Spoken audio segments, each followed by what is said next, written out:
Di tengah gelombang demokrasi yang sedang mengguncang Indonesia, banyak dari kita merasa tersulut, marah, geram, frustasi.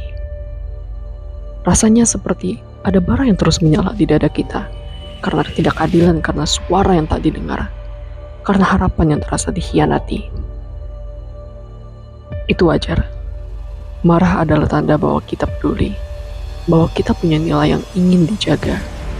Tapi di saat yang sama, amarah juga bisa jadi jebakan.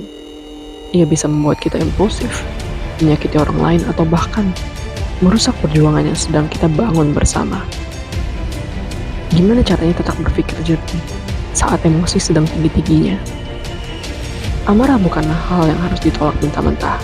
Ia adalah sinyal bahwa ada sesuatu yang penting sedang terganggu. Tapi energi ini perlu diarahkan, bukan untuk menghancurkan, tapi untuk membangun. Bukan untuk menyerang, tetapi untuk menyuarakan dengan tegas dan cerdas. Coba tanya ke diri sendiri, apa yang sebenarnya aku perjuangkan?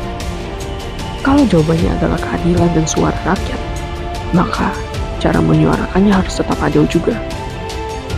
Saat kita marah, bagian otak yang bertanggung jawab atas logika dan pengambilan keputusan bisa dibajak oleh emosi. Dengan menarik nafas dalam dan memberi jeda, dan memberi ruang bagi akal sehat kita untuk kembali duduk di kursi kemudi.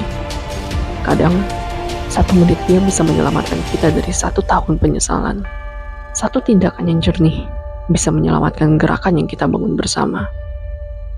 Seringkali kita marah bukan hanya karena kejadian itu sendiri, tetapi karena interpretasi kita terhadapnya. Kita merasa semua orang bodoh atau tidak ada harapan. Pikiran-pikiran seperti itu bisa memperbesar api. Coba ubah narasi internal, cara berpikir kita, menjadi banyak orang yang sedang belajar. Perubahan butuh waktu. Aku bagian dari gerakan yang lebih besar. Ini bukan tentang membohongi diri, tetapi tetap menjaga perspektif tetap luas. Demokrasi bukan memperjuangkan individu. Ini adalah gerakan kolektif. Di balik layar, di jalanan, di ruang diskusi, ada ribuan bahkan jutaan orang yang punya semangat yang sama. Kita mungkin berbeda-beda cara, tapi satu tujuan: keadilan, kebebasan, dan juga suara rakyat yang dihargai. Solidaritas bukan hanya soal sepakat, tapi soal saling menjaga, saling mengingatkan, saling menguatkan. Kita butuh satu sama lain untuk tetap waras, tetap kuat, dan tetap bergerak. Marah bisa bikin kita ingin melampiaskan. Tapi pertanyaannya, apakah ini membawa kita lebih dekat ke tujuan? Rasionalitas bukan berarti dingin atau pasif. Ia justru memberi kita kekuatan untuk bertindak dengan strategi, bukan sekedar reaksi. Kalau kita ingin perubahan, maka kita perlu jadi bagian dari solusi. Bukan hanya suara yang keras, tapi juga suara yang didengar karena isinya kuat. Di masa seperti ini, kita butuh tempat untuk menyalurkan emosi tanpa dihakimi. Entah itu teman, komunitas, atau bahkan jurnal pribadi. Dengan berbagilah, kita bisa mengurangi benang kusut di kepala dan hati kita. Kita berasa seperti dilihat, didengar, dan dipahami.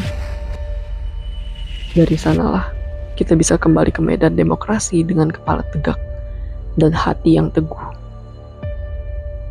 Akhir kata, menjaga rasionalitas bukan berarti menekan emosi. Justru, ini tentang merangkul emosi dengan bijak. Demokrasi adalah medan yang penuh gejolak, tetapi juga penuh pengharapan. Dan harapan itu hanya bisa dijaga kalau kita tetap waras, tetap sadar, dan tetap memilih tindakan yang benar. Kalau kamu sedang marah hari ini, itu tidak apa-apa. Jadi jangan biarkan amarah itu menguasai arahmu. Kamu lebih besar dari emosimu, dan perjuangkan kita layak dijalani dengan kepala yang jernih, hati yang kuat, dan tangan yang saling menggenggam. Karena demokrasi bukan hanya tentang suara, ia tentang keberanian untuk tetap berpikir jernih saat dunia sedang gaduh, dan tentang solidaritas yang tidak goyah, bahkan saat badai datang.